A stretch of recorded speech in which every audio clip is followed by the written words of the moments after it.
There we go. All Ooh, right. maybe you should have hung it on that side because this is in the way. Yeah, but then they won't see you if you do anything on the jong. That's why I can't have it over there, because then it, like, yeah, it's just all about it. And look, it's trying to reconnect on poor Facebook. So we'll see. Maybe we'll be on Facebook. Maybe we won't be. I don't know. They keep doing this to us pretty much every time we go live. So are you connected to what are you connected to? I'm connected to YouTube. No, I mean Wi-Fi. Wi-Fi. They should just do LTD. Well, we're back. All right, there we go. We're back. Sorry about that, Facebook. All right, so I think we're live everywhere now. So now we can officially get started. Hey, everyone. Welcome to the Enter Shaolin Friday webinar. And this is Sifu Larry down here. He shrunk a little bit from the last time you seen him. It is what it is. But we'll see what we can do to help him. And I'm CJ Jamie, your host. And I got Sifu Fu right here as well, who's going to be answering all your questions. Sifu Larry is going to be manning the Facebook and the YouTube channel. So if you have any questions and you're on those platforms, make sure that you post on there. For those of you that are on Facebook and YouTube, you are not on Zoom. So anything I'm about to say now does not apply to you. So don't get confused. Don't freak out. It's all good. For those of you that are on Zoom with us, make sure you use the Q&A when you have a question, and use chat for just general chit chat, okay? Or comments. And comments, yeah, all that good stuff. That way I won't miss any questions, and we'll do our best to also, interact with you in the chat as well. So online with us, we currently have Caleb, Catherine, Christopher, Dan, Dominic, Douglas, Melanie, and Steven. So welcome, everyone. Hey, and I don't see anyone on Facebook yet, but I'm sure you guys will get there. If you're already on YouTube and Facebook, when you see this and hear this, make sure you give it a like, love if you're on Facebook, and share it on so we can get more people checking out these webinars and being able to get help with their martial arts and their kung fu, health, wellness, all that good stuff. So let's see what we have going on. We got some people chatting. Douglas says, hey, what it is? It is Friday. That's what it is. And Dan says, welcome all. Yes, welcome. Glad to have everyone here. Real quick, I just want to cover, we have, I think, maybe about a week and a half left that we can take people for upcoming Enter Tai Chi Seminar. Make sure that you register. If you haven't already, go to entershaolin.com/seminar. Also, for those of you that already are registered, make sure that you use the hotel link on the seminar page so we get credit for that. Otherwise, they are not going to give us much of a discount that they promised us. So we have to make sure we fill up the rooms that we booked and everything like that. So please, if you can, book through that link. And I think the discount for that is also ending within the next week or week and a half. I'll double check it and get back with you guys on the Friday update in regards to that. But I just wanted to do a little quick shout out about that. Just real quick for those of you, because we get new people all the time watching this. If you don't know Tai Chi, but you're interested in Tai Chi, the seminar is for you. If you've already been doing Tai Chi, even 30 years, you're still going to gain something from this. And anywhere in between. So, and it doesn't matter if you're doing our Tai Chi or you're doing someone else's Tai Chi, we can help you with your energy and be able to perfect what you're already doing. So do you want to add anything to that? About the seminar, like I said, if you're already doing Tai Chi, great. We're not here to change your Tai Chi. We're here to let you learn the energy behind it. For those who are new, what makes us different from everybody else in terms of Tai Chi is Tai Chi, most people know how to move it. We're not going to teach you just how to move it. We want to teach you how to control it. And that's a big, big difference. I've gone through a lot of teachers. I've met a lot of people who've been training for 10 years, 20 years, 30 years, 40 years. And one thing is very, very common that, yeah, they move energy. Yeah, that's fine. But they don't know how to control it. Right. It's like people dancing to music, but can't feel music. And that's a big difference. And so we're going to teach you how to control the energy behind what you do. And how you can tell is through the pressure test. There's techniques that we do to actually let you see it. There's nothing that we're going to do to try to convince you. You're going to do the techniques and you're going to convince yourself, because it's like I said, pressure test. And it's for you to see. We're not going to use strength to overpower people. We're just going to put a little bit of pressure so you can see and feel where your energy is going. And that's what we're going to be focusing on a lot. We're going to open your eyes to seeing what Tai Chi really is for you mentally, as well as physically. So we're going to show you your mindset behind what you do. And then we're going to show you techniques that you've never seen before because it's only found in NDN Tai Chi. So we'd love to have you. We'd love to see different styles of Tai Chi. We're not here to say that what we do is right. We're here to just follow the rules of energy. Yeah, that's found in nature. I always tell my students, like, we didn't make nature conform to us. We conform to nature. And so we teach the principle of what is energy in the universe. And that's a really smart way to live, not just with martial arts, just as a whole. When you fight nature, it doesn't end up very well. I'm just throwing that out there. So while we're waiting, let me see if we have any questions that got sent in. I think we covered everything this past week, but I'm just going to double check.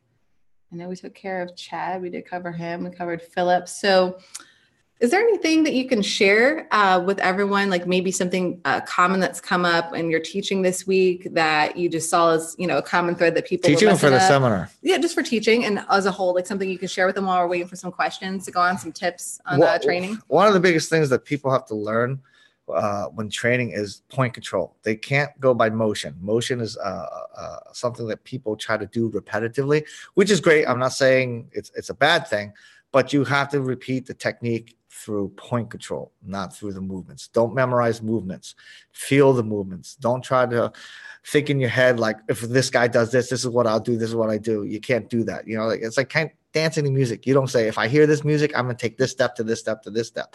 You feel it, you do it. It doesn't matter how you start. It's how you can continue to follow through the flow and then finish. That's really what matters. Starting doesn't make a difference. So no matter how a person punches you, no matter how a person attacks you, you put your hands or your feet or whatever it is to intercept the point, and you learn to control the point. Biggest things that people have to understand is it's about the energy. It's not about strength. Strength is something you want to use against a force.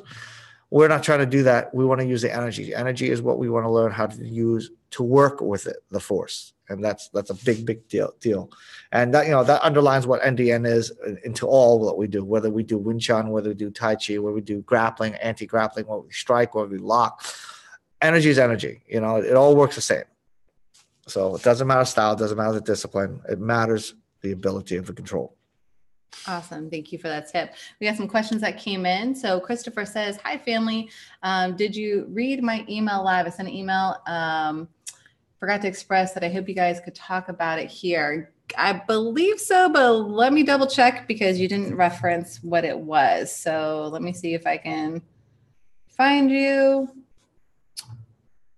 No, we did not. Because you just sent it 33 minutes ago and we just got on live. So I'm glad you told me about that because I did not see that yet.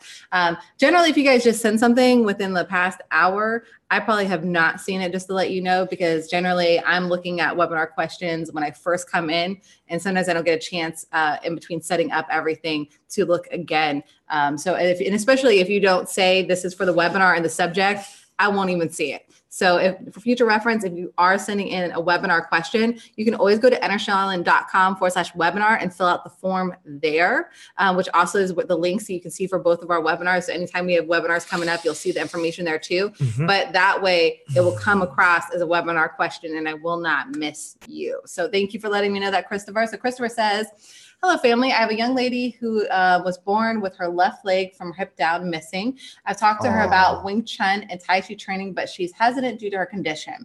She does use a prosthetic leg to walk. Any help in encouraging her to train and learn some technique to defend herself would be awesome. Thank you in advance.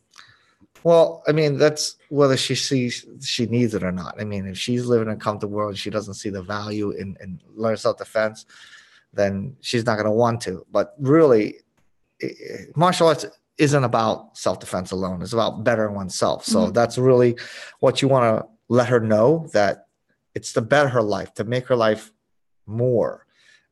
So the missing leg isn't like something that's a handicap for her. It's just something that she can just adjust to. So she has a prosthetic leg. Right. She can learn how to feel energy. She can learn how to feel the energy behind it and make it work for her.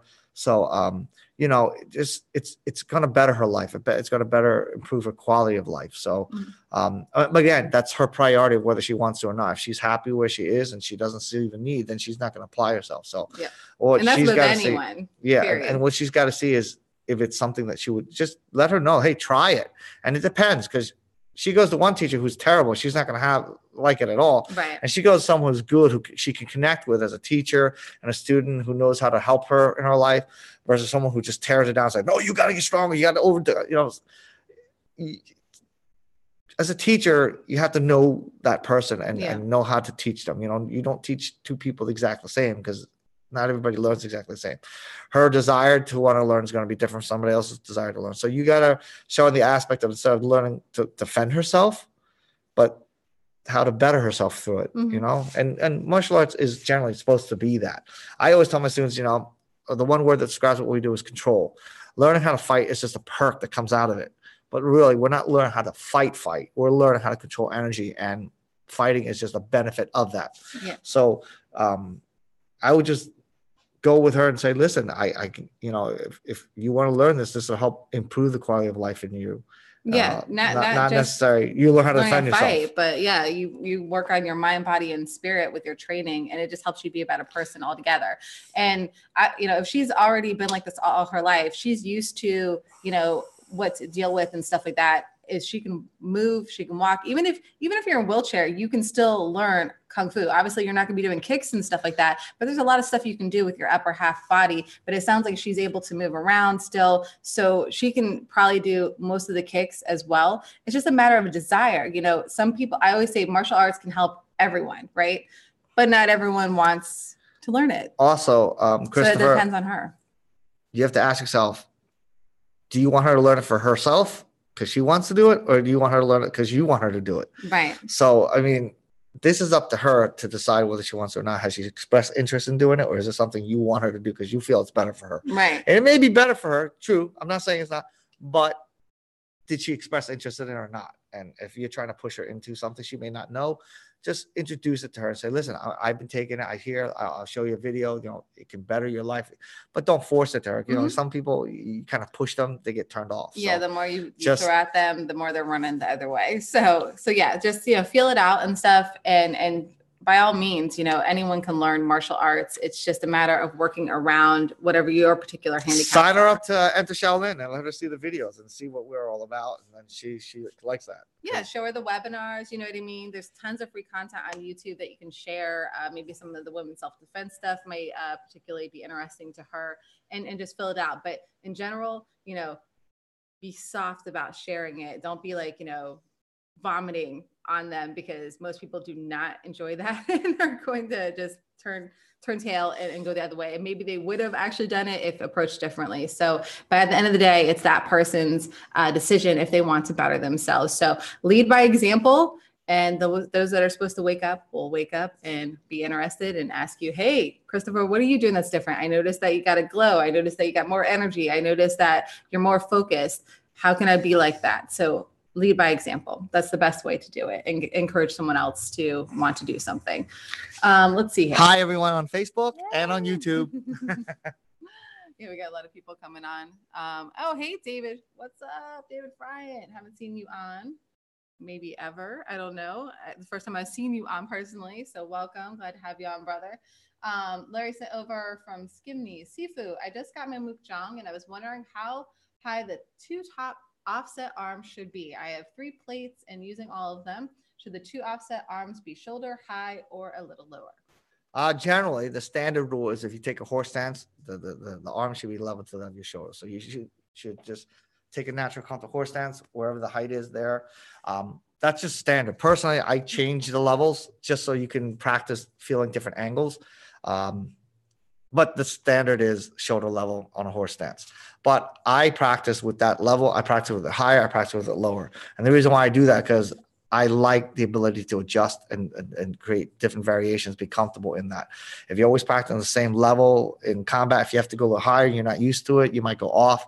If it's a little lower, you might not be used to it, you go off. So I always adjust the Gong at a higher, lower level. I never stay stagnant. I even do techniques on forms, and I do slight variations in movements, because, you know, you can't be, it has to be this way, it has to be this way, and become robotic about it. If you're robotic and the person's attacking, not in that parameter outside it, you're not comfortable, you're not gonna be able to handle it. You know, the beautiful thing about what we teach is you have to have the ability to adjust and counter adjust to pressure.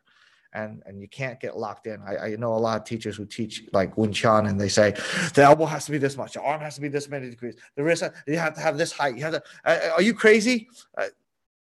Unless the person's the exact same size, height, as you are, and taxed the exact same way every time, you gotta have the ability to adjust. Taller people will have a higher reach to the face, whereas someone your level, someone shorter, you have to bring it down. So I never ever practice standard all the time. Once I learn that standard, I will vary. In the beginning, as a beginner, when you don't know it, yes, okay, go ahead, keep it shoulder level, keep it this, because you have to have a foundation to build on, and that's why everything has a set in the beginning. But then you should go and variable of height, wider, thinner arms. The arms are supposed to be adjustable to where you can make it wider, you can make it thinner, you can make it higher, you can make it lower, you can offset it, you can make it even. So you can raise the jong up, you can lower it. So I practice with it every way. And then I'll sometimes, like, there's techniques I'll cut over top or underneath and over top, stuff like that. I do sometimes, like, I'll instead of a pack, I'll turn my wrist and hit my forearm in rather than learn how to hit this. Sometimes instead of hitting my palm, I hit my arm. So I learn how to control the different points, because in a fight, I can't always be here. Sometimes I might hit here. Sometimes I might hit here. Wherever it is, I'm used to conditioning the arm to hit that point and know how to control it on that point. Shoulder, elbow, wrist to point. That's how you do it. 3 proof. It's foolproof. Yeah, all you have to do is like come to even just a seminar and stuff, and you'll see, like, we have people that are shorter than me, and Gil is, like, I don't know, at least 6'3". He's like really, really tall, and everything in between. And generally speaking, when you're out on the street, you're not going to be attacked by someone that happens to be the same height and weight as you. It's very rare. I mean, it might happen, but it's probably not. So you should always train for all these different scenarios. Larry sent over from Antonio Munez. He says, I don't have any Wing Chun classes nearby. How much can you learn by yourself with videos, books, and self-study? A ton. And you're not learning alone. At least if you become a member at Enter Shaolin, Antonio. Basically what we do is, it's not just watching videos. So if you become a member, you can ask questions. You can ask questions on these webinars and get answers. You can ask questions under the lessons. If it's something more complicated, we'll usually do a video response versus a comment response to you. You're not going to train by yourself. We have seminars and things like that as well. So there's a ton that you can learn solo, because you're not learning by yourself. You've got Sifu Fu here who's teaching you. It just happens to be he's via video versus, sitting right there in front of you. But you can come and do live training too if you want. To tell you the truth, you can't learn much from books and videos for most people, not us. Because the difference is like I was talking about this, I think Tuesday, right? Yes. Most videos that you learn from, most books that you learn from, they show you how to do it right. But the problem is they don't let you see what you're doing wrong. Right. When we teach you how to do it right, and we teach you what the wrong is. This is the common thing that people do. We teach you the principles behind it. We're not teaching you to mimic us. That's the biggest thing that we teach you. We're not giving you a fish. We're teaching you how to fish. And, the videos that we teach is not just like, oh, when somebody punches, you want to do this. We don't do that. We teach under principles. So we teach you how to apply the principles into the move. So you're not mimicking us. You're understanding how to move. Like I said, to back reference what we said, we're not teaching you just how to mimic steps for music. We teach you how to feel music and create your steps through it.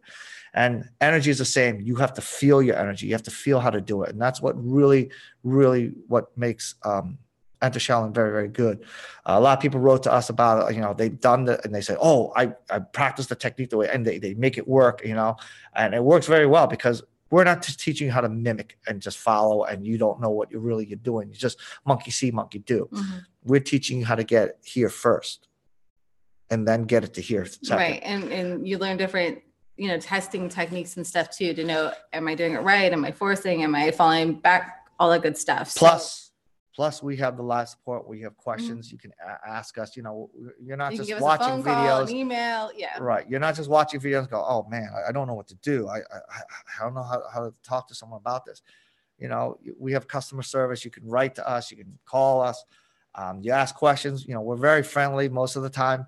But we're here to help you too.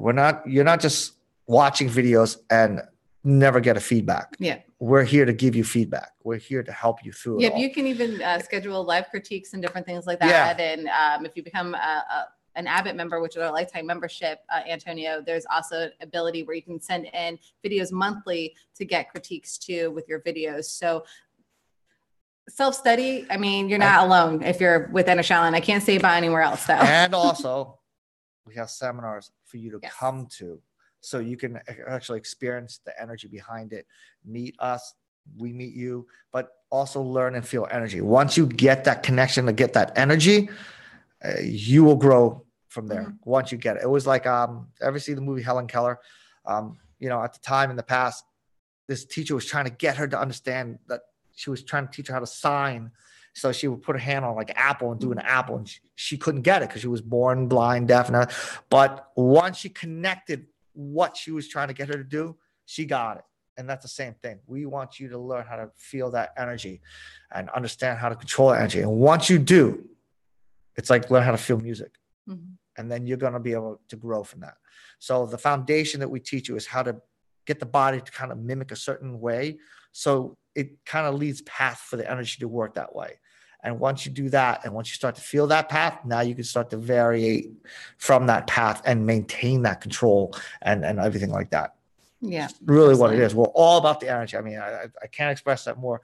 And the end is all about energy control. I mean, that's what it is. Technique is just an expression of how you do control energy. That's all it is, you know. But energy control is what we're going to teach you how to do more than anything else. Yeah. And books are good for, I think, more like philosophy type of stuff. And increase your knowledge, yeah, open your eyes, but you have to have a foundation first. Mm-hmm. You have to have a foundation. To just go into something and not really have a good foundation, you're kind of lost. It's like a kid in 5th grade going to college and learning college work. Unless you're born a genius, you're going to be lost. There has to be a building block. He has to learn how to count first before he learns how to add and subtract numbers. And then once he understands that, he can learn to multiply. And once he learns that, he can learn to read time and stuff like that. There's a building of how to do things. And you can't just jump into it unless, like I said, you're a born genius. There are some people out there in the world like that. You know, some people are just gifted. Mozart was gifted in music. Bruce Lee was very gifted in what he did. You know, so everybody has their gifts. And once in a while, there's some great people that actually come in this generations, and they open the eyes of people and show them a new way of learning and growing and developing. You know, it's always been that way in history. Yep. Yeah. So, Antonio, if you want to check out the different options that we have, I think you're on Facebook, actually. Yes. You can go to innershaolin.com/join, and you can check out the different membership options. Specifically, since you want to do with Wing Chun, you would want to become a junior membership or above to be able to access all of that Wing Chun training right away. So let's see. Do we have any other questions? Rick says, hey, everyone. Sorry I'm late. No problem. All good, brother. Glad that you're here. Christopher says, it is for her benefit. I agree 100%. Awesome. Rick says, watching a demo with a grandmaster, and he was pushing a guy with his fingers, and they asked, how did you do that? And he said, little circles. Not much of an explanation. We have the best teacher. Thank you, internet. You're welcome. Maybe he didn't want to say it. He just wanted to give the expression, but didn't want to tell. He just gave you a little tidbit, but if you know our principles, then you know how he did it already. So you're already up above there, and you got that going on. So I will wait for a couple more questions to come through. Let me see if there's anything on YouTube. Seafood Larry had to step out, so let me just see if that is up. There we go. Mm-hmm. Dante says, Enter Shaolin and the Nodakna system relates so much better to physics and rather than archaic tradition, explains real-life concepts for application. Thank you. Oh, Tempa says, hey, Sifu, what is a Tai Chi mindset? I don't know. Why would you ask that? No, I'm kidding. Mindset is basically, your mind controls the body. Okay. I always say, mind your thoughts, because they respond to your emotions. Mind your emotions, they respond to your heart rate. Mind your heart rate because they respond to your blood flow. Mind your blood flow because that responds to your energy. So like, for example, when you do Tai Chi, if you're doing the form, you're thinking about like, oh man, how am I going to pay my bills? How am I going to do this? You're not allowing your body to relax. You're going to stress the mind, which causes the body stress. Even though you're going to do the form, you're going to cause the body to actually elevate a little bit. The heart rate might go up. You might hold a little bit of tension, things like that, that can actually hurt your Tai Chi. If you're doing Tai Chi, for example, just to, in your mind, like, oh, I got to do the form, I got to do this next, I'm doing it, and you're starting to tell yourself that, then you're going to throw your energy off too. The other thing we teach in the mindset for us is like, don't think about your forms. Don't try to tell yourself, oh, got to hold the head up, got to put the arms out. If you're doing that, you're not feeling energy, you're thinking energy, and that's going to make you go off too. The mindset that we teach you, especially like when you're doing the Tai Chi, is like, we're not doing this for the movement. We're doing it for the focus in the movement. So we teach you, for example, without having to say too much, is our Tai Chi is always about getting the energy to the wrist. So we're always teaching you that mindset is you're not just moving your arms out. You're not just shifting your weight. There's a point in which you're trying to get it to. So for us, it's always getting out to the wrist. It's always for your feet, getting between the heel and the toe, somewhere between there, depending on the technique. But the technique in your hands is always getting out to the wrist. So that mindset is something you have to have, that you need to feel it in your wrist. You need to feel the energy go to your wrist. If you don't feel that energy go to your wrist and you're just doing your move, or you feel your arms come out, you feel it, but you don't feel it go to your wrist, then you're doing it wrong. You're not projecting the proper energy. You're moving energy, but you're not controlling it. Awesome. Thank you, Sifu. So Richard Kung says, any seminars in Eastern Canada? Not yet, but we do have seminars in Eastern North America, which isn't too far from Eastern Canada. So if you want, you can go check out our current one that we have at entershaolin.com/seminar. And we have a Tai Chi seminar that's coming up in Baltimore, Maryland. I'm not sure how far that is from you, but we're right by an international airport for a reason. So check it out. But basically, you know, Richard, if we have enough interest for an area in Canada, we'll be glad to do so. It's just a matter of logistics with funding and being able to make sure that we can fly everyone up, or if it's super close, we can probably drive up and different things like that. Let's see here. Christopher Lopez says, Sifu, when performing a Pak Sao, would flicking the wrist as you make contact be a good practice? I hope you understand my question. Well, it depends on what you mean by flicking your wrist. Flicking your wrist, if you're using the same terminology we torque the wrist. So if you're saying flicking the wrist, meaning the same thing as torquing, yes. If you're thinking flicking the wrist like this, then no. Again, I have to try to understand what you're trying to say by flicking. For us, I don't know if it's a torquing of the wrist that makes the hand move well and the arm move well too. The arm needs the base. Without the base, the arm is useless. Without the arm, then the hand is useless. So the wrist is useless. So it goes to the 3-proof, you know. The wrist has to have a forward drive from the elbow to the wrist. That's your energy, that's your structure, that's your intent. And then your control lies in your wrist. So when you break it down, you know, shoulder down the elbow, that's your base. That's what keeps your structure from collapsing. Your drive is your elbow to your wrist, which is your second proof, which is your forward intent. That's your energy. That's your structure to keep the energy going towards the wrist. And then the wrist torquing is your control. That's how you deal with energy. So the first two, like I said, your shoulder, elbow, wrist is what you create structure with. That's how you create forward intent. That's how you learn how to meet someone without collapsing. So that's how you put pressure on your opponent. The wrist torque is how you take pressure off you while you put pressure on someone. Because obviously, if you're putting pressure on someone and they're putting pressure back on you, if he's stronger, has a better leverage, he's going to win. That's what the wrist job is. The wrist job is to take the energy and redirect their force so they can't put it on you. So the best example is like when she's here, and let's say I just put my hand here. If she's, let's go this way so you can. So if you can see, if my elbow is, I don't have a good basis, she pushes into me.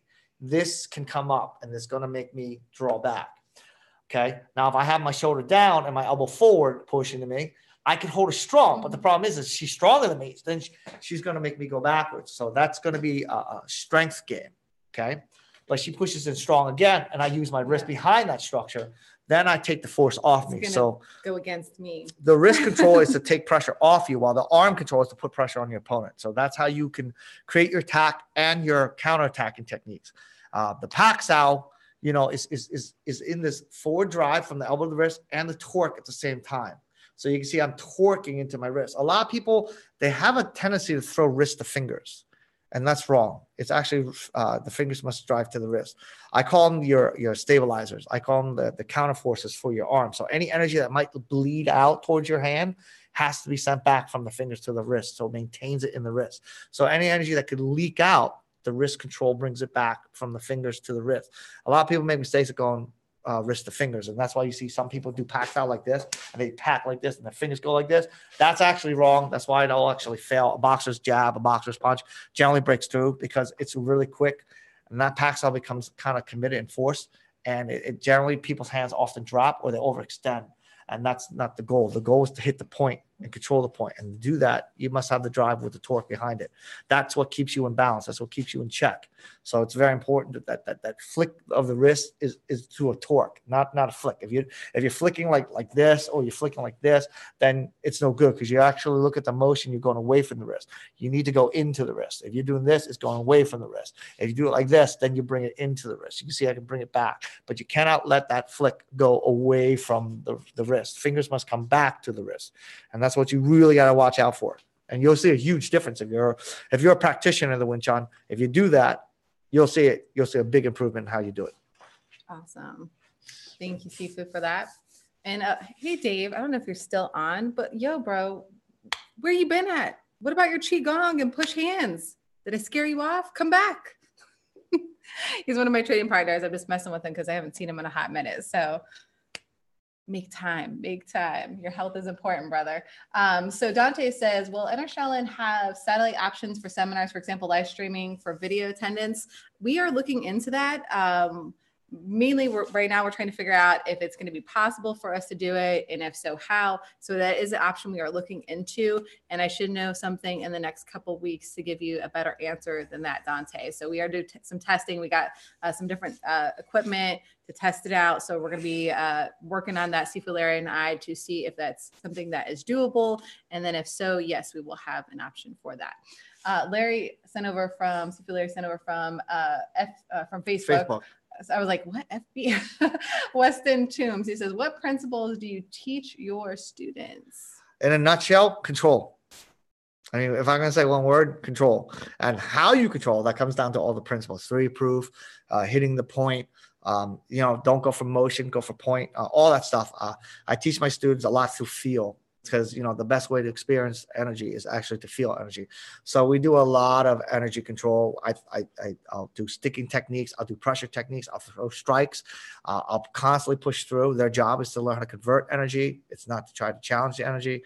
So I do a lot of techniques in which they have to be able to manipulate the energy behind it, not throw any for more strength. So I'll tell them sometimes to stand with their feet in a horse stance or feet together, or I'll tell them to stand on one leg. And my job is to get the hit in there. And their job is to turn that energy off without falling off balance. I'll do a lot of stuff. If we do grappling, then I'll put pressure on them and I won't come off. They have to learn how to convert that energy off. If they're trying to push me, it won't come off. They won't be able to overpower me because I know how to maintain my pressure on them. They have to convert that pressure. If they can't convert it, it won't work. So we do a lot of control. I mean, a lot of control. Awesome.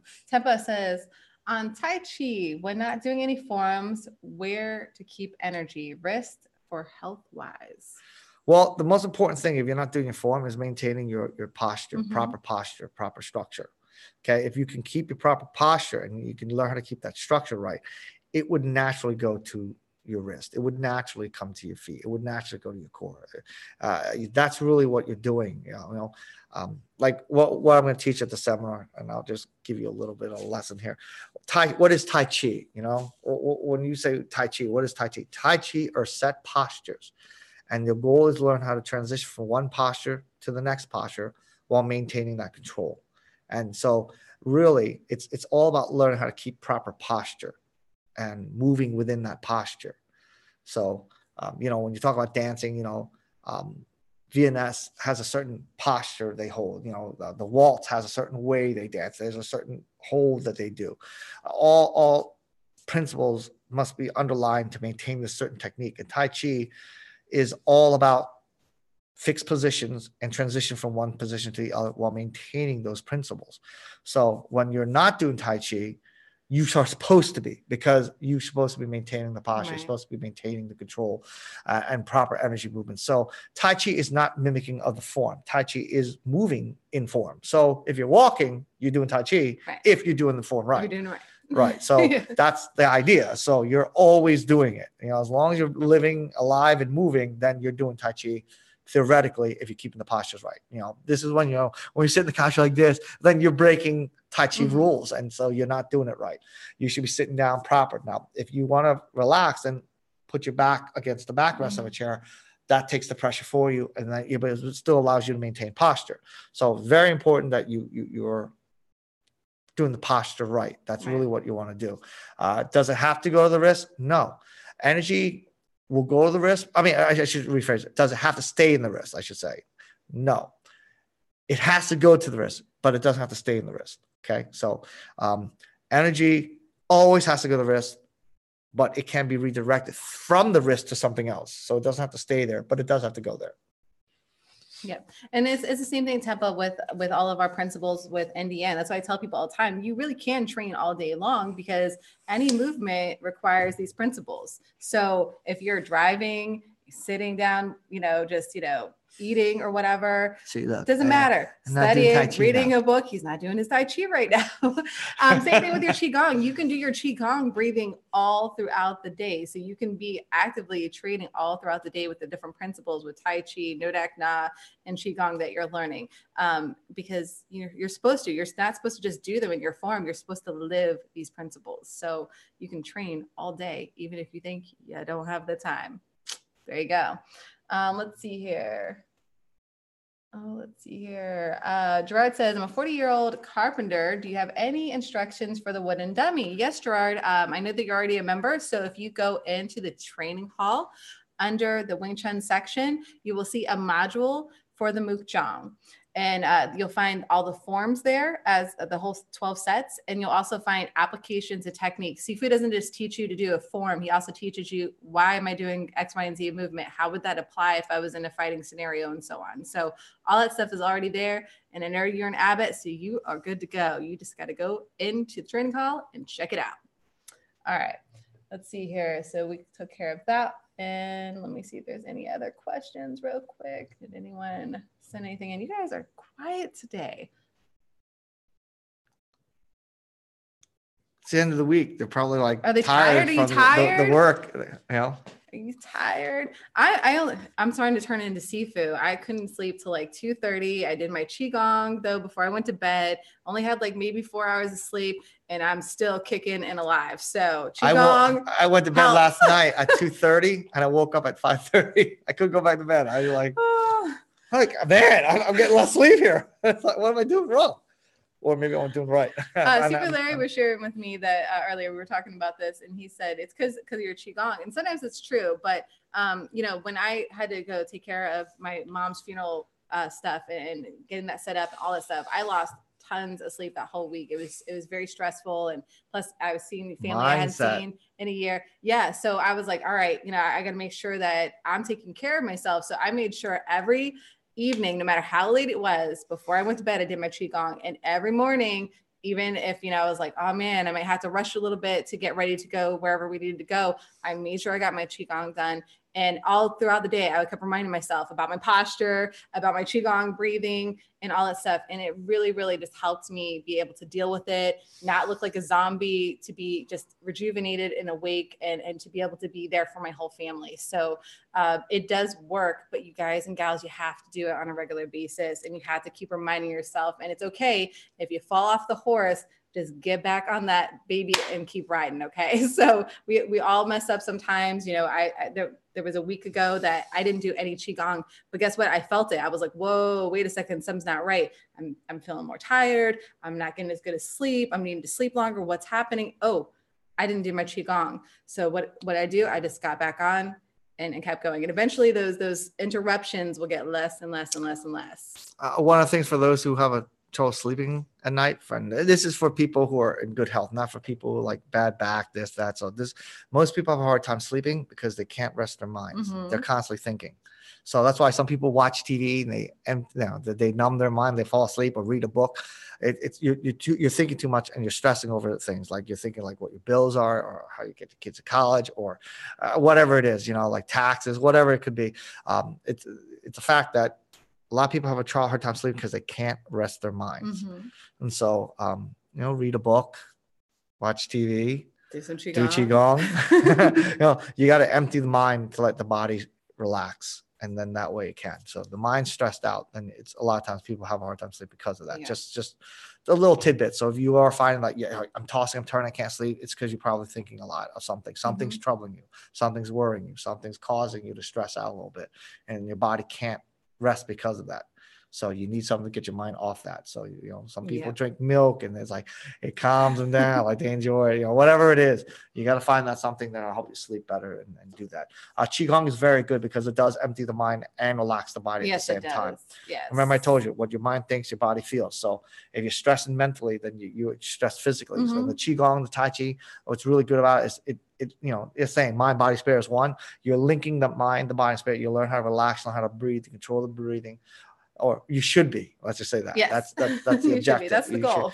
You should be. And feeling your form is what you want to do. You're not doing the form. Like I said, that's what's going to be different to what we do versus a lot of people. A lot of people, they're just doing forms and mimic. We don't want you to do that. We want you to feel your form. We want you to feel the energy. And we want you to live your form, not just when you're, going to class and that's all you do. And then you go afterwards. It's like they have a thing in Christianity where they say there's those people that just show up to Sunday church, but then after that, what do they call them? They call them creasters. Creasters. Oh, Christmas and Easter. Okay, yeah, those people, right. But then after that, like the principles aren't there. Whatever your spirituality is, you should be living those principles in your day-to-day life. Same thing with your martial arts or kung fu. You should be living those principles in your day-to-day life. It should be enhancing everything that you do, not just when you show up to practice. So, but yeah, I can't say enough about Qigong and Tai Chi. I have ADD and what you were talking about, like people not be able to quiet their mind and going a mile a minute. Whoo, yes, I do. You can add. She has ADD. But it's helped me so many times. Like before, if Sifu Larry would be like, so what are you thinking about? I would normally be like, there's a bazillion one things in my head. Sometimes that still happens. I'm not going to lie. It does happen from time to time, but oftentimes enough, I'm like, nothing's on my mind. You want to share something? No, I was going to ask the question. All right, which one? This one right here from Gojira? You guys answer. All right, from Gojira, it says, here's a fun little question I had for you guys. What is each of your favorite individual techniques? Like maybe Sifu is straight punch, maybe Jamie says uppercut, just examples, but what are your faves? I don't have a favorite because honestly, when you're in the moment and something's happening, it's going to be whatever is the best thing for that particular scenario. Even if you ask me what my favorite song is, I don't have favorites. I have a favorite book. Mood in that time. I have a favorite book. The Bible. The scriptures. Yeah. So, but other than that, I don't have any favorites. If you ask me what favorite food is, I couldn't tell you. I love all kinds of different things. So you're a foodie. I am a foodie, a healthy foodie. Do you have a favorite? I do. Oh, you're going to show them the change. I have a favorite technique I learned when I was a little kid. My dad taught it to me. And that's to carry a pocket full of change. And if you're in trouble, you take the change out of your pocket and you throw it in the person's face. And then you run away real quick screaming, help! Scream fire. People or are fire. Oh, yeah. But no, most people don't. I actually used to practice throwing Yeah. change at targets and trying to figure out how to snap my hands faster so I can get the change into somebody's face quicker. That's my favorite technique. That's a good one. Mine is a snap. Just to stand here like I said, I don't want to fight, I don't want to but whatever. Just snap it out. Just get from the chamber. That's my favorite fast techniques, or my fake hand kick. So depending on the situation, depending on the distance I'm at. If they're within hand striking range, that's my favorite technique to just really get out there. To so really your favorite technique is, let me distract them. Hey, I don't want any trouble. And then for the leg, and depending on the distances, I create the snap to create the distraction, and then the kick comes in, which would be my shuffle side kick. It's to me, it's the fastest attack. I I demonstrate all the time, and I say, listen, I'm going to attack you. I want you to stop it. Okay. And I succeed every time. Never have I failed it. Unless I said, listen, I'm going to do this shuffle cycle. Like, okay. And they know I would never tell them what I'm going to do. I'm just say, I'm going to attack and you're going to stop the attack. Okay. And for a kick wise, I bring this out. I let them see that. They need to see that. They need to see that that's the way the attack is. If their focus is there, the shuffle cycle comes right away with it. I mean, it occurs almost at the same time. So, but it leads them to go here, and the kick comes in straight. Straight lines are one of the hardest things to stop. That's why in boxing, jabs are good. Like the straight lines are fast. That's what makes it really, really, really effective. It's so fast. And so, that's why I like the snapping punch and then the snap to the kick. Those are I would say, my favorite technique. And if you ask me what my favorite forms are, I can give you that. Qigong, Tai Chi, because those help you with all the other stuff we're talking about. So I can give you that. I do have favorites with that. So hopefully that helps you and you enjoyed our little fun thing. But I love the change thing. I think we need to have Sifu Larry do a video with the change thing. We just got to find someone that's willing to have change thrown at their face. Any takers? Anyone? No? Okay, we'll get back to you on that one. I don't think I can get Hector to agree to that one. Donato says, family, please list some tips on how to properly do workouts. Is it better to change the kind and timings of exercises from time to time to see how the body improves or reacts? Thank you. Well, you should definitely change your routine. Some people say 2 weeks. Some people say 3. It depends on the person. I always go for the month, and that's me because I follow the month. So by the next month, then I know it's time to switch. If I do it every 3 weeks, I'm like, was it this?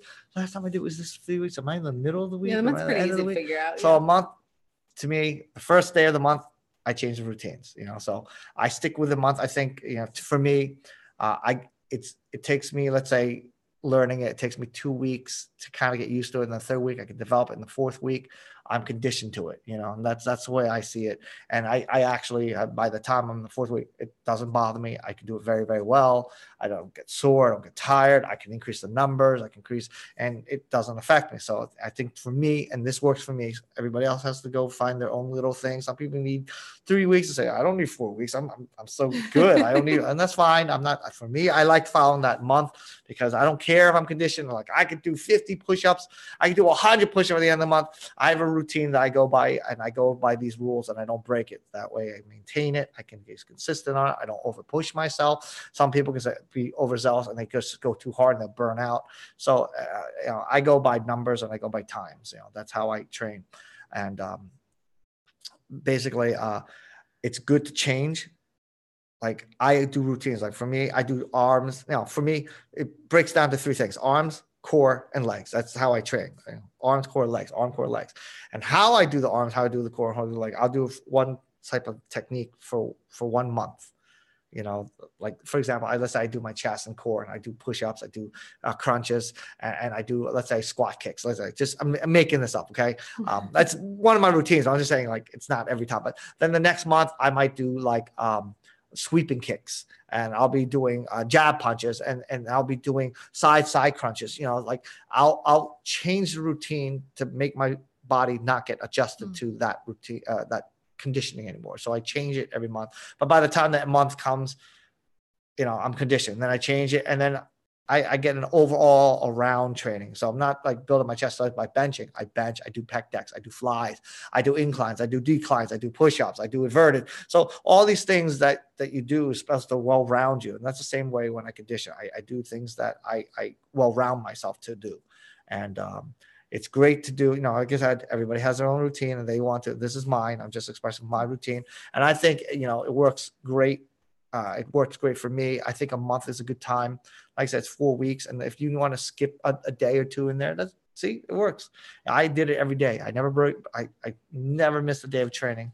I just do it every day, and I got conditioned to it. And again, I don't lift weights. If you're lifting heavy weights, then don't do it every day because you're tearing your muscles. Doing calisthenics, you're not tearing your muscles. You're deoxidizing it. And now, so you can do it every day if you're doing different muscles. Yeah, I'm talking which about, is how we train, Sifu Larry and I. When we do weightlifting, each day of the week. Yeah, that's fine. I'm talking about doing the same muscle every day. Yeah, don't do that. Don't do that. I like to tell this. Oh, is that better? Such a dork.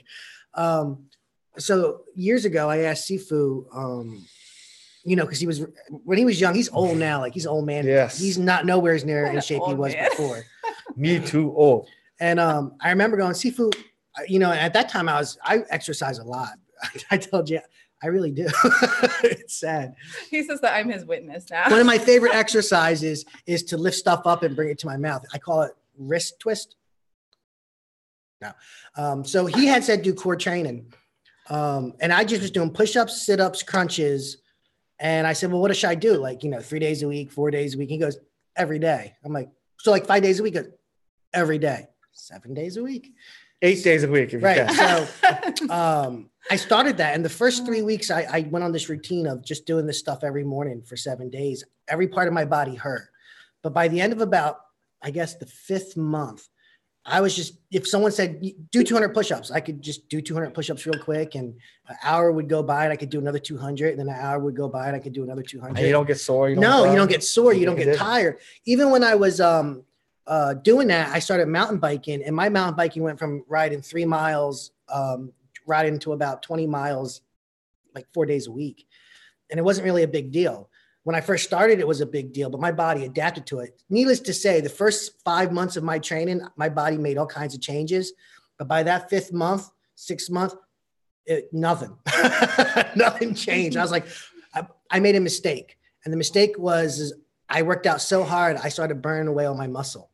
And when I burned away my muscle and I got into a mountain biking injury and I stopped working out, I only stopped working out for about 2 months. The weight came on like 10 times faster than it took me to take it off. And that's because I must have ate away like 30 or 40 pounds of muscle in that time period. Because I was like 225 pounds and I brought my weight all the way down to about 175 pounds pretty quickly. And I think a lot of that was muscle. And so when I wasn't able to exercise, there was no muscle in my body. So it didn't account for all the extra calories. There was muscle on your body or you would have been a well, sloth on the ground. I was kind of weak. I don't even know where I'm going with this because I have ADD too. So I'm going to go back in my corner. You need to do some Qigong today, brother. Well, I don't have ADD. I have MINUS. Oh, man. All right. So hopefully that helps you, Donato. Let me see if there's any other questions real quick. It looks like we covered everyone's questions. I'll wait a couple minutes because we do have a couple more minutes. Oh, Christopher says, what ab exercises do you do? Christopher, if you are a member, and I think you are, if I remember correctly, you can go into the core training and there is tons of ab exercises that will annihilate you and make you scream and cry. One of the things that I do that I really like to do is what we call crunch punches. Doing crunches and hitting yourself. It's my favorite type of exercise.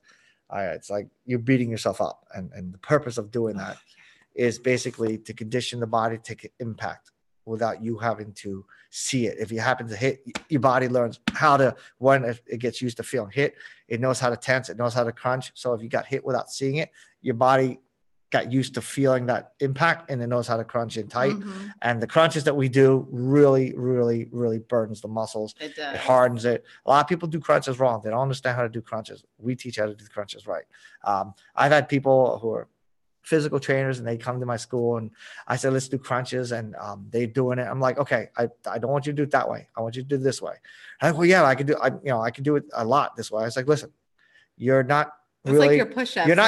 You're not using proper muscle control. You're doing momentum to create your crunches. So your crunch is just at the very end and you create that little crunch. We want you to maintain the tension from beginning to end. And so it makes a big, big difference, you know? So basically, they would do the crunches they're used to doing, like say 100. They're burning at 20 already. Like, oh my gosh, it's so different. I was like, yeah, now you're burning the muscles the way it's supposed to be, and now the muscles are developed the way it's supposed to be. You shouldn't have to do 100 crunches, and feel like you just barely did anything. You're doing 20, you're dying already, and that's the difference. It's the technique behind what you do. Yeah. Just like everything else we do, energy projection and placement is extremely important, as well as alignment of your body.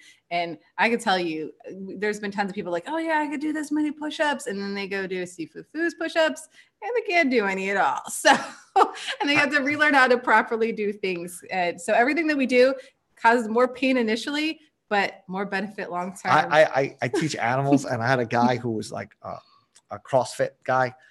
And I had him do a certain exercise, and he was like, "Oh, I could do this." He's like, "I'm CrossFit. I could do this, no problem." I said, "Good. Then it will be no problem for you." He was dying. He Like, awesome. He had to do 3 sets of 50, and he was dying before he even finished the first set Oh, because I had him to do a specific way. I was like, "No, you can't do it this way. You can't slouch. You can't do, I was like, "This is where you want to hold it. Your posture has to be this way, and you have to do it this way." He was dying. He didn't even get to the first set, and he was dying already. I was like, "That's how you do it." it's the same thing with weightlifting. If you're not properly, you don't have your posture proper and stuff like that, you can think you can actually lift more than you really can, but you're really not getting the full benefit of the exercise because you don't have the proper posture or energy placement. So if you do the stuff that we teach you with no deck na and everything, even with your weightlifting, you're going to realize that you're going to be like, oh man, I'm not as strong as I thought I was. And you're going to be able to build up better and more dense and awesome snappy muscles. The biggest difference is like when we train you how to condition the body and everything is you're not creating contraction, relaxing, contraction, relaxing, contraction, relaxing. You want to contract, maintain that contraction, and maintain that while contracting more and lightening up. But at no time should your contraction be relaxed. A lot of people, they'll do like a crunch, they go up, contract, and then they relax. Right, they go up, right. and then they relax down. Keep that. We teach you how to maintain that pressure up, maintain that pressure back. And that's why it's going to burn you a lot faster, a lot more. And it works the muscles. And so you don't have to do as much numbers, but you'll get a better conditioning result from it. Yes, absolutely. Sorry, I was just trying to read something here. Rick was talking about he would really like some band training. Yes, we are in the process of ordering some bands. I found this one that I'm probably going to get that attaches to a door because I think that would be really convenient. Most people have a door, the majority of us. Now, what makes band training so good is the same thing we're talking about. Keeping that resistance, keeping that pressure. That's why Bowflex is really good. The thing about lifting weights, and there's nothing wrong with lifting weights if you want to gain size. Okay, but you want to keep that pressure. The thing like with like when you're curling, when you go like this, as your arm curls up, when you got weight, actually the tension on your arm is different because when you're doing here, the weight's going down, so you're not getting that pull all the time against your bicep. So band training really, really is a very good training exercise. What the Bowflex works on, they work on that constant tension, and that's why you see people do that. They look much tighter. They'll have a better fit. And I'm not saying lifting weights is bad. Don't get me wrong at all. So please don't say, oh, he said that. No, but when you're trying to get a good, very good condition for the time that you need to work, band training is a much better result of working out at a lot less time. And weights is good. Like I said, don't get me wrong. For those who lift weights, I used to lift weights too. Weights is great, but band training helps you push past because, like I said, there's no relaxing point at any time. So it actually works out better than weights do for the time that you're on. Now, weights is good for getting bigger. Band training won't get you bulky. Band training will get your muscles dense, tight, and allows you to last longer. Yeah. Yeah. And same thing with just, all of our core training using calisthenics and your body to do your exercises and stuff like that. You can see it. You can go do, any look for people that do calisthenics or the free form exercise and stuff like that. They are just cut and chiseled, but they're small. They're not like huge and gargantuan, and they can move faster because of that, because they're just boom, they're just nice and compact and perfectly the proper size for their body. And you see sometimes people at the gym where you see they work out really, really hard. They're huge, but it's like Sifu Larry when he first got started with Sifu. He couldn't even put his arms together like this because he was so big because he was, just lifting weights all the time and he wasn't cross training. So cross training is important. Lifting weights is great, but don't just make that your sole focus. You want your body to be more well-rounded. Let's see. We have one more question that we'll answer. Bowman Chow says, can you one punch that lady? What, 1 inch punch? Or, I'm kidding. Can I master Wing Chun by self-teaching? Well, like we were talking about earlier, which you might have missed, Fo, is that if you join Inner Shaolin, you're not just self-teaching. You're learning what to do, what to not do, how to know if you're doing something right, how to know if you're not doing something right. So you're not self-teaching and you're not alone. You can practice a lot of times on your own. Okay. You do need a partner eventually because you need to test that practice and see if it's right or wrong. You need pressure against you to know. So a lot of what you practice you don't need a partner. You need a partner to test if that practice is good. Yeah. So 2/3 of your training can be done solo. Yeah. Yes. It's just that 1/3 the sensitivity that you need a partner for. So there's lots of stuff that you can work on solo in the meantime. And like I said, if you join our community, you're not training by yourself. You're not having to guess, am I doing something right? Am I doing something wrong? There's tons of ways that we can provide you feedback, even live video training and things like that. That's available to you as well. So you're never alone.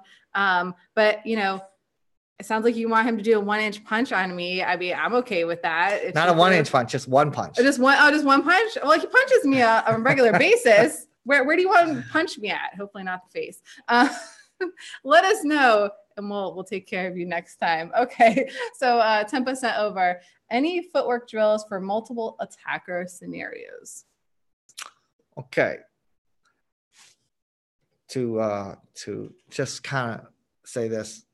Footwork is really an expression of what your core is. So really your legs have two purposes, right? It could be used for kicking or it can be used for support. So if you're not kicking, you need it for support. Now, what do you need legs for? Legs are so you can turn angles, shift your weight, and generate power. So that's what your legs are. Now, footwork, like I said, if you have to move fast, you want to keep them smaller. Okay, the bigger the footwork is in terms of like the spacing between, the longer it takes. So the slower you become. You want to keep your footwork light in terms of front ball to heel. You don't want to create like this. You're heavy.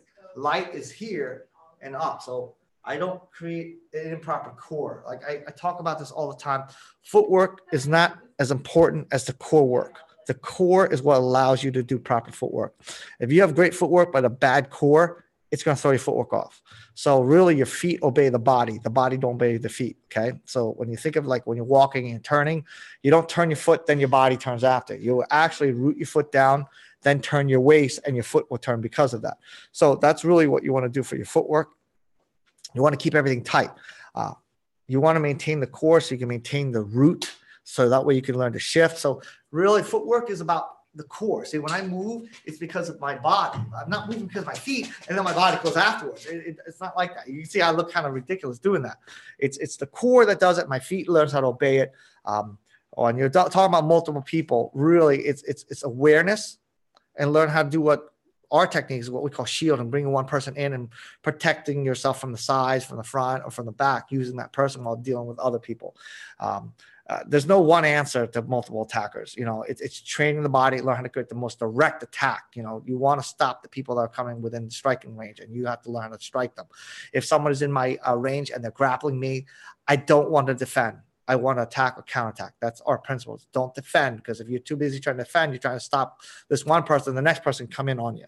So we teach you go for the hit or the counter hit. Someone comes in on me, I'm going to position myself a certain way to get my root, to get my power. I'm going to create the strike so I can go for the next, and the next, and the next. I don't go defending and put all my energy stopping him from hurting me while the next guy tries to hurt me. I want to hurt him, so I'm free to hurt the next, so I'm free to hurt the next. But again, the core is really where you want to focus on for your feet and for your hands. So your core is the expression and the connection between your feet and your hands together. But once the core drives it to the hand, then it has to go through the 3-proof.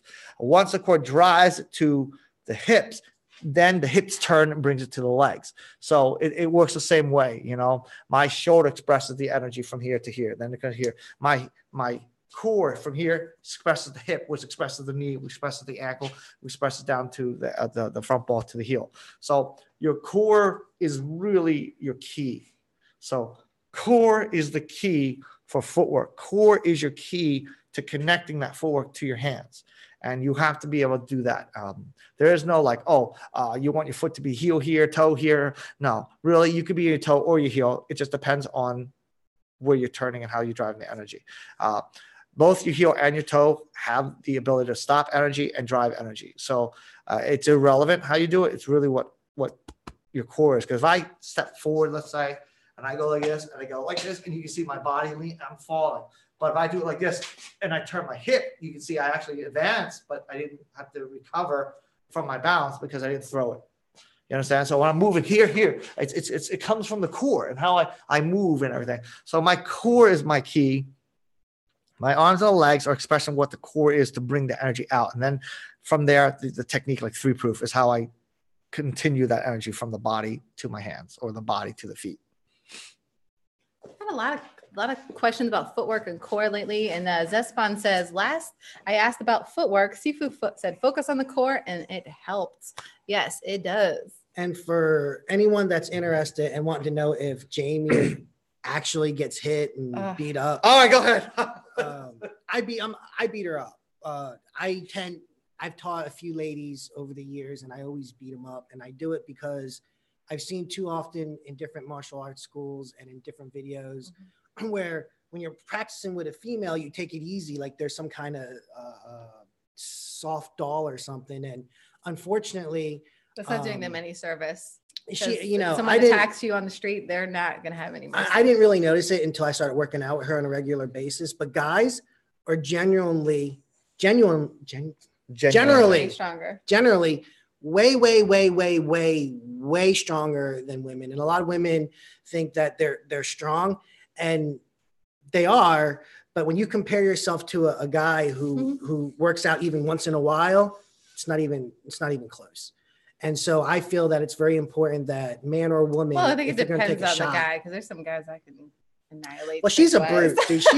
She really is a brute, man. She just charges. Because of League of Legends, she's a bruiser. But you're extremely strong. So yeah, comparing us, but that's different. Like there's guys that are really weak and there's women that are really strong. But generally speaking. So the point is, I beat the crap out of her, and she keeps coming back for more. I don't understand. Yeah, the other women left. I'm still standing. So either I'm crazy or I'm really dedicated. I'm not sure which one yet. But yeah, they don't take it easy on me. And I would not have it any other way because, like I said, if you're getting attacked on the street, that person is not going to show mercy on you because you're a female. As a matter of fact, they're going to think that they can control you more because you're a female. So if you are in a school that babies you, gals, you might want to find another school. I'm just throwing that out there. You don't want to be babied, but you don't want to be bullied. No. Yeah, there's definitely, I had a student that actually was learning karate from this guy. I don't know who he was, but she took a couple lessons from me because she was very interested because she saw what I did. And she's like, I really was interested. And I said, as long as it's okay with your teacher, to make a long story short, I was teaching and she kept flinching and getting afraid. I was like, listen, I'm not going to hurt you. And she's like, well, I'm just, kind of scared because, my teacher always beats me up. I'm like, what? And you're there to improve them. Yes, put the pressure on them. Yes, do this, but don't be beating them. I mean, you don't take a beating. No. You should not be taking a beating. You're training on developing the ability to learn how to handle yourself, not learn how to take a beating. And this teacher would beat her up in a private lesson. She would pay this guy money and he would take the whole class and spar with her and told her that she has to learn how not to be afraid of get hit and learn how to get comfortable being hit. And yes, I understand to a point. Yes, I understand that. Yeah. But it's not so you can get beat up. Okay. Yes, you should not be afraid to get hit. So I'm going to punch when I train my students. Yes, I punch. I punch with force. I punch with this. But if they fail, my fist is not going to hit their face and break their nose. Right. I'm going to cut short. I might tap them once in a while by accident, but normally I will cut shy and they will know that I broke through. They know. There's no question, man. When my fist is in your face, you got hit. But you don't need to get hit. And there are times where I say, oh, listen, I'm going to put pressure on you, and I'll put pressure on their arms, I'll put pressure on their bodies, and they have to handle that pressure. I was like, no, that's no good. If you're collapsing, that means in real life you would have been hit. So they have to learn how to handle the pressure. So it's like, for example, if I'm here and I'm going towards their face like this, okay, and I said, stop me from coming in your face, and I go and I put pressure, and I can slip in. It's like, no, that's no good. She has to learn how to deal with this. Now she learned how to turn and convert that energy. That's the goal. And then I'll do it once she gets used to it. Then I'll step back and I'll go from maybe a few inches. So instead of being on her, okay, ready? And I'll be like this, I'll punch her, and I'll be like this. And then I might go, okay, ready? I'll come in harder based on what I can tell how their energy is to control is. And then I'll come in that hard. And then I'll throw like I'll throw some type of straight punch, or I'll counter that one.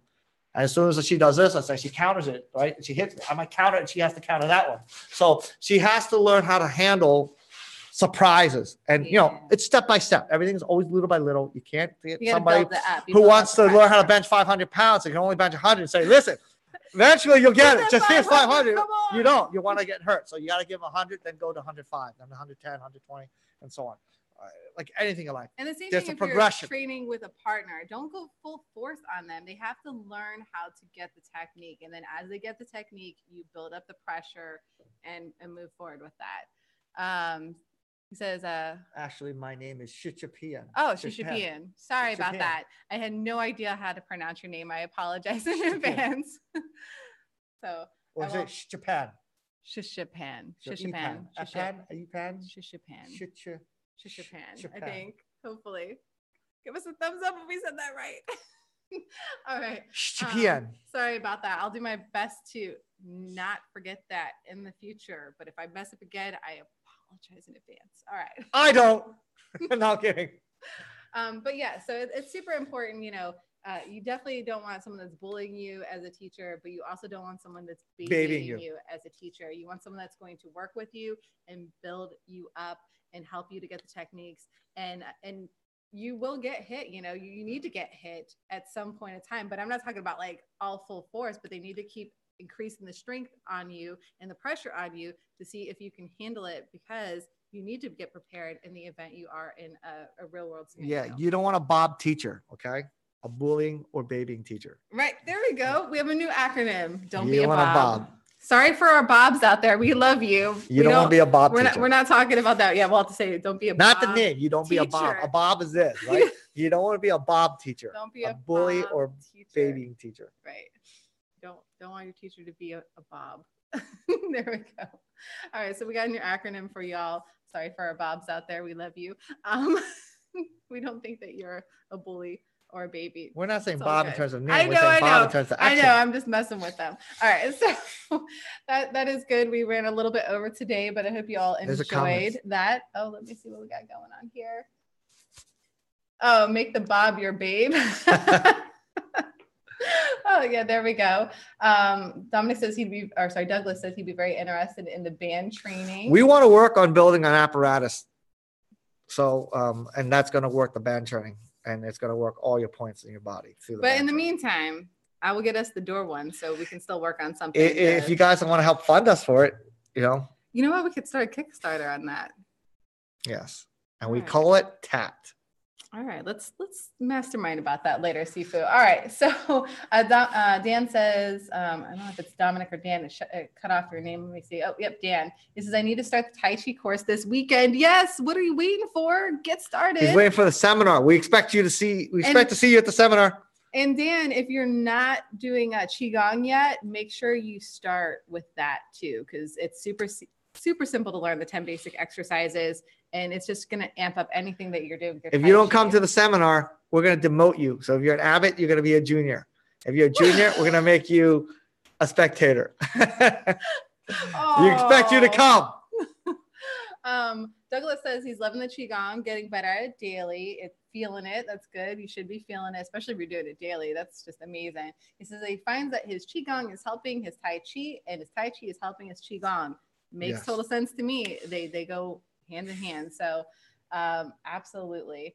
And then Dan says, oh geez, I do Qigong and I love it. Awesome. Good. So if you already doing that, you're going to really love the Tai Chi, and you're going to experience what our other brother is experiencing, how they both work hand in hand together. So, all right, guys and gals, if you haven't signed up for the seminar yet, go to entershaolin.com/seminar. And for those who aren't members, we still would like to see you too. You don't have to be a member. You don't have to be a member to come. No, we actually have 2 people that are not members that are currently coming. So yes, everyone is welcome. If you're not a member, you can still sign up. Go to entershaolin.com/seminar, and we'll see you next week. Tuesday. For now. Yeah, Tuesday night, 9 p.m. Eastern Standard Time. All right. Bye, everyone. Have a good Bye. day.